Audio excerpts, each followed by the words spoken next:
Meninos, meninas, como é que vocês estão? Espero que esteja tudo tranquilo, tempo de estudos, as provas pouco a pouco vão se aproximando. A gente está na aula número 11 de filosofia hoje e eu trouxe como tema para vocês a educação e a vida.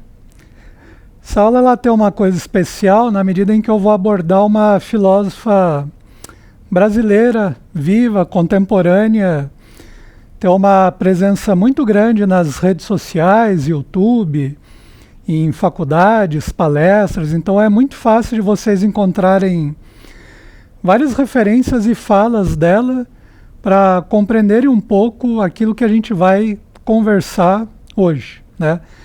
Essa filósofa ela se chama Viviane Mosé e eu vou me inspirar num dos capítulos desse livro que tem justamente esse nome, A Educação e a Vida, que é esse livro aqui, A Espécie que Sabe. É uma publicação recente e eu acredito que vocês vão ver que ela tem muitas ideias importantes para a gente pensar. Como sempre fazemos nesses nossos encontros, essa conversa ela vai ser dividida em 3 grandes momentos, né? Primeiro momento eu vou dizer alguma coisa a respeito das obras da humanidade, na perspectiva da Mosé. Depois eu vou dizer algumas coisas a respeito do papel que a filosofia pode ter na afirmação da vida e do corpo. E, por último, diretamente vinculado ao tema desse nosso encontro, a gente vai desenvolver um pouquinho a ideia de educação e autonomia.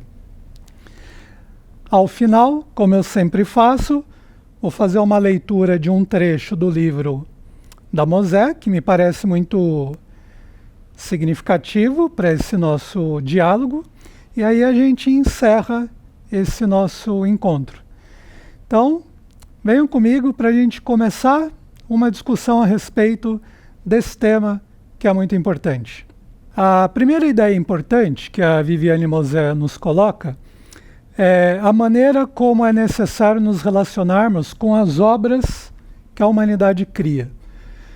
Quando ela fala de obras da humanidade, a gente pode pensar em toda a produção filosófica, científica, das mais variadas ciências, toda a produção artística, campo da literatura, dança, escultura, cinema, música, aquilo que vocês quiserem pensar. A ideia da Viviane Mosé é que sejamos capazes de desenvolver uma espécie de relação íntima com essas obras, aproveitar aquilo que elas têm de melhor, porque elas vão servir como uma espécie de orientação para a nossa vida, né? Isso é um ponto muito importante na discussão dela, né? E por que essa ideia de uma relação mais íntima? Porque a Viviane Mosé, ela parte do argumento de que muitas vezes nós ensinamos coisas a respeito dessas obras, e muitas vezes algumas obras mais antigas, como se elas fizessem parte de um passado morto, que já ocorreu e que não diz mais respeito a quem nós somos no momento presente. E no fundo o que ela quer resgatar é pelo menos 2 coisas, né? A primeira delas é o quê? Essas obras, principalmente as mais importantes, aquelas que permaneceram, aquelas que venceram a época em que elas foram feitas, produzidas, elas conseguiram ultrapassar esse tempo pela qualidade, pela relevância, por aquilo que elas conseguem nos dizer até os dias de hoje. Então, de uma certa forma, elas ainda estão vivas, né? Mas não é apenas isso o que ela quer falar. Na verdade, existe uma outra coisa muito importante, né?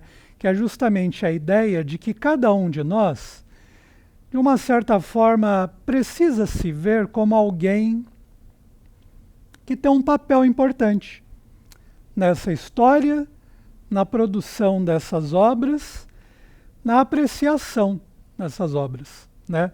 É justamente a partir daí que ela desenvolve a ideia de que literatura, pintura, música, tudo isso existe para fazer com que nós sejamos capazes de pensar, sentir e construir nossas sensibilidades em relação a esses trabalhos, mas em relação à nossa própria vida, à época em que nós vivemos, né? Então, se a gente fizer uma transdisciplinaridade, por exemplo, entre filosofia e sociologia, eu acho que isso vai ficar mais claro para vocês. Acho que vocês vão se lembrar de aulas de Durkheim, que os professores, as professoras ministraram para vocês. Uma das características do fato social na visão do Durkheim é que eles são externos aos indivíduos, né? O que significa isso daí? Quando nós nascemos, a língua que nós aprendemos a falar já existe há muito tempo, a sociedade em que nós nascemos já existe há muito tempo, muitas instituições sociais, muitas coisas já existem há muito, muito tempo. Então elas não dependem tanto da nossa individualidade para a existência própria. O que a Viviane Mosé quer falar aqui é talvez imaginar uma maneira diferente de ver isso daí. Que diferença é essa? É pensar que nós podemos todos estar implicados nessa vida que já existe há muito tempo. É desenvolver a ideia de que nós podemos participar mais ativamente da leitura, da apreciação dessas obras e, quem sabe, até da possibilidade de nós próprios construirmos as nossas obras, né? Alguma experiência na área das artes, alguma experiência da filosofia. Depende muito daquilo que vai acontecer na vida de vocês, depende muito daquilo que acontece na minha vida, né? Então, isso daqui é uma ideia muito importante, né? Porque, de uma certa forma, ela nos convida a ter um olhar diferente para esse grande acervo, né? Que existe e pode ser usado por cada um de nós na orientação das nossas vidas, né? Esse é o primeiro ponto da nossa conversa. O segundo ponto é que é um desdobramento dessa primeira ideia, é que a Viviane Mosé ela vai pensar todas essas obras, todo o conhecimento, toda a filosofia, a partir da perspectiva de uma afirmação da vida e do corpo, né? O que significa isso daí? A primeira coisa muito importante, nós estamos na vida, neste exato momento, a partir dos nossos corpos. Eu não posso fazer abstração do meu corpo. Vocês não podem fingir que não estão em seus corpos neste momento, vendo este vídeo, assistindo uma aula, trabalhando, estando na casa de vocês. Então, existe uma coisa relacionada à concretude da vida que passa pelo corpo, né? E a ideia da Viviane Mosé é justamente que a gente seja capaz de experimentar a filosofia, de experimentar essas obras a partir de um potencial que elas podem ter de afirmação da vida. E a afirmação da vida em toda a sua complexidade, né? O que significa essa afirmação? Uma primeira coisa muito importante é que nós precisamos nos emocionar com essas obras, né? Ao invés de imaginar simplesmente uma apreciação intelectual, racional, de um livro de Machado de Assis, de uma música de Caetano Veloso, ou alguma coisa assim, antes de mais nada, é necessário que a gente tente se emocionar com essas obras, né? isso daí vai dar uma intensidade diferente. Isso daí vai proporcionar uma qualidade diferente para a relação que nós vamos ter com todos os exemplos desse imenso acervo que produz, que significa essas realizações da humanidade, né? Além dessa questão do emocionar-se, um outro elemento muito importante na perspectiva da Viviane Mosé é que muitas vezes, né, quando nós lemos um conto, quando nós lemos um texto de história, né, ficamos com algumas questões na nossa cabeça. Ou muitas vezes nós vamos ler esses trabalhos, nós vamos estudar todo esse material a partir de algumas questões que estão postas na nossa vida, da maneira como ela foi vivida, da maneira como ela foi formada, né? Independentemente do tipo de questão que você tem aí, que eu tenho aqui neste momento, uma coisa que é bem relevante, que nós não podemos esquecer, é que toda questão ela pode ser abordada a partir de diferentes perspectivas. Quer dizer, não existe uma única maneira de você olhar. Não existe uma única forma de você pensar a respeito de algum problema que diga respeito à existência humana, né? Como se trata de uma vida complexa, ela permite vários caminhos, várias perspectivas. E uma das coisas, um dos ensinamentos relevantes da filosofia é que a gente seja capaz justamente de nos abrirmos para essas diversas perspectivas, né? 1, 2, 3, 4, 5, né? E abrir-se para essas várias possibilidades de interpretação, de explicação, né, significa que nós precisamos olhar essas questões, precisamos olhar esses estudos cuidadosamente, né, nos seus pequenos detalhes, né? Então, se a gente pega um texto de história, é muito importante notar todos os elementos que dizem respeito à economia, política, cultura, sociedade de uma determinada época. Se a gente vai ler um conto de Machado de Assis, se a gente lê um poema de Carlos Drummond de Andrade, João Cabral de Melo Neto, Cecília Meirelles, é muito importante que a gente pense nas palavras que são usadas, no ritmo, na ideia, na forma como o texto é composto, né? E olhemos para o contexto em que aquilo foi escrito, para a vida que aqueles escritores, aquelas escritoras tiveram, né? É justamente a partir de todas essas possibilidades que a gente vai ter uma possibilidade de afirmação da vida, né? E essa afirmação da vida significa o quê? Filosofar não é você abstrair o seu corpo, fingir que ele não existe.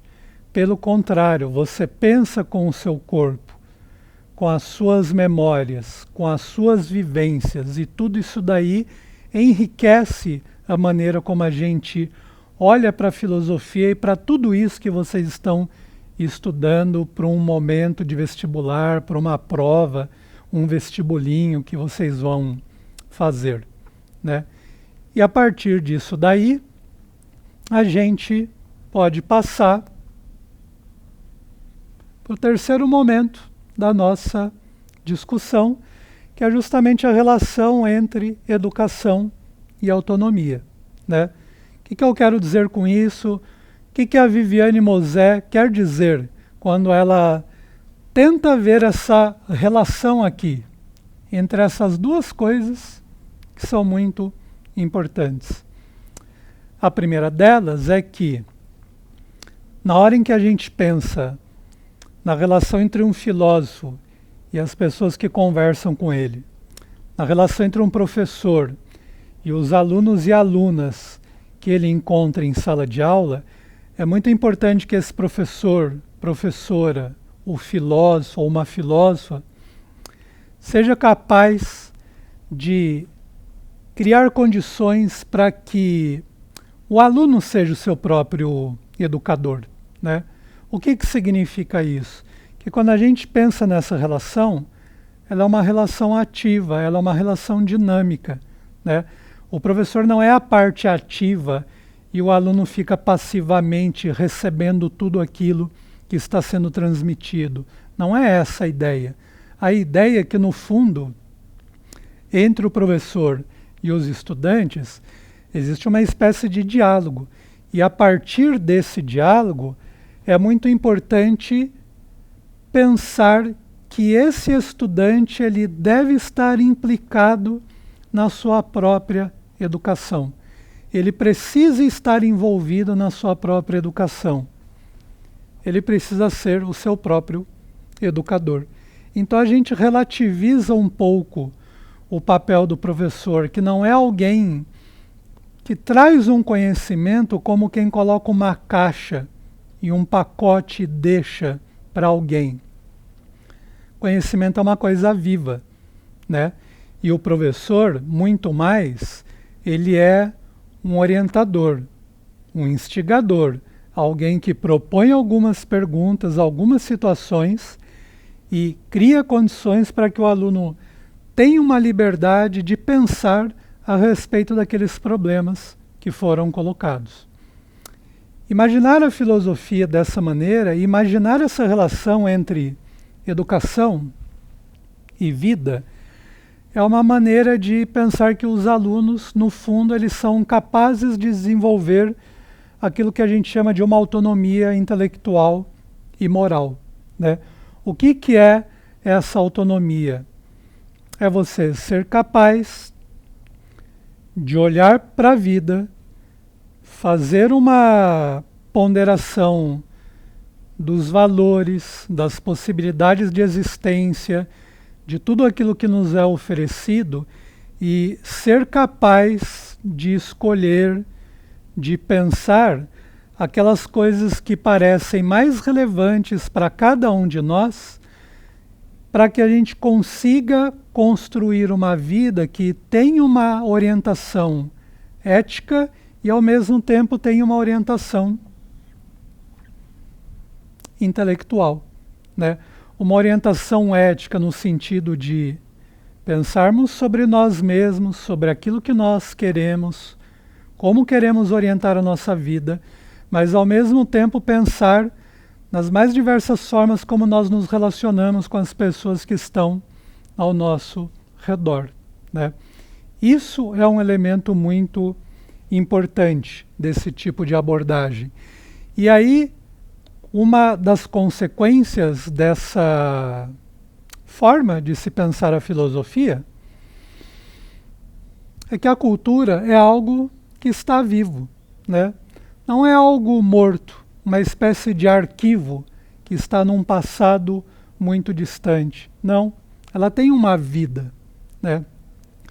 E aí a Viviane Mosella chega num tema que é muito importante para a filosofia desde os gregos antigos até os dias de hoje, né?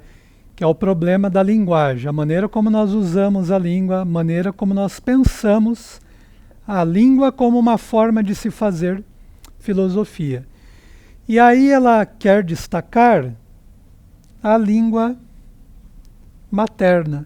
Por que a língua materna? Porque é algo que nós aprendemos antes da escola. É algo que é muito íntimo, é algo que vai deixar uma série de memórias, de sinais emocionais nos nossos corpos. E ao mesmo tempo é a partir dessa língua que nós vamos pensar, ler e escrever. Pensar o mundo, escrever o mundo a nós mesmos, ler o mundo, ler a nós mesmos, né?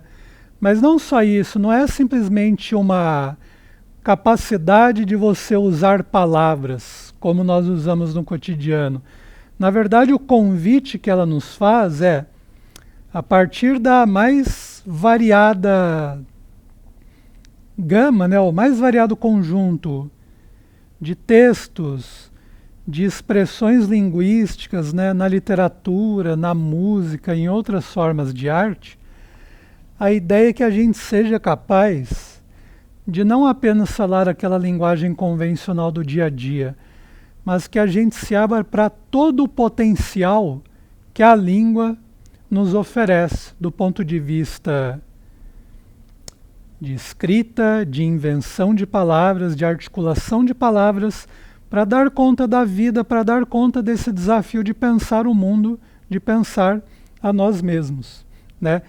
E, em função disso daí, um cuidado que nós precisamos ter, que é um conselho que a Viviane Mosé nos dá, é um cuidado contra todas as formas de uso da língua que são medíocres. Porque se você se acostuma com essa mediocridade, com essa simplicidade, você se apequena. Você não consegue vivenciar todo esse potencial da filosofia e dessas ciências que vocês estão estudando. E todo esse potencial é muito importante, por quê? Porque isso que nós chamamos de vida é complexo, né? Para ilustrar um pouco o que eu quero dizer nessa parte final, vou pegar um trecho do livro da própria Viviane. A gente vai lendo e eu vou parando aos pouquinhos e dando pequenas explicações para vocês terem um exemplo da maneira como ela escreve, da maneira como ela pensa essa discussão.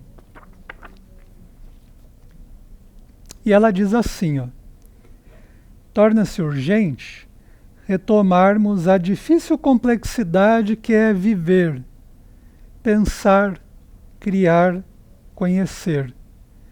Todas as coisas se relacionam. Não há nada realmente isolado. Cada gesto produz desdobramentos incalculáveis. Um saber, uma escola, uma pessoa não existe sem um contexto. Mas as ferramentas de que dispomos no exercício cotidiano do pensamento nos expõem à exclusão, à oposição de valores, à busca por identidade, à negação da contradição, à substituição da vida pela palavra, pelos signos, pelas imagens. Então, olha só que coisa interessante, né? A primeira delas é a gente notar que qualquer coisa sobre a qual a gente pense, um texto, uma música, um documento histórico, né? um fato social, não é uma coisa isolada, mas ela tem a ver com todas as relações que ela estabelece, com a complexidade da vida em que aquilo ocorre. É isso que nós chamamos de contexto. É para isso que ela chama atenção nessa primeira parte da leitura. E eu quero que também vocês pensem nessa partezinha final que eu disse, né? Essa referência de substituir a vida pela palavra, pelos signos e pelas imagens, né? Por que nós não podemos fazer isso? Porque as palavras, esses signos, as imagens, são parte da vida, são uma expressão da vida, não podem ser separados disso que nós entendemos por vida.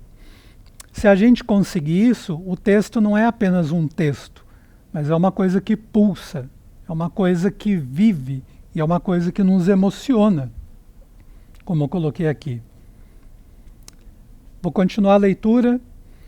Construir sempre novos valores é a tarefa de uma cultura afirmativa. Manter a potência criativa do pensamento, em vez de se submeter a perspectivas que se cristalizaram, protegidas pela crença na verdade. O pensamento conceitual e a moral devem assumir que por trás de todas as perspectivas, de todos os valores, existe um ser humano que cria. O que ela quer dizer com isso?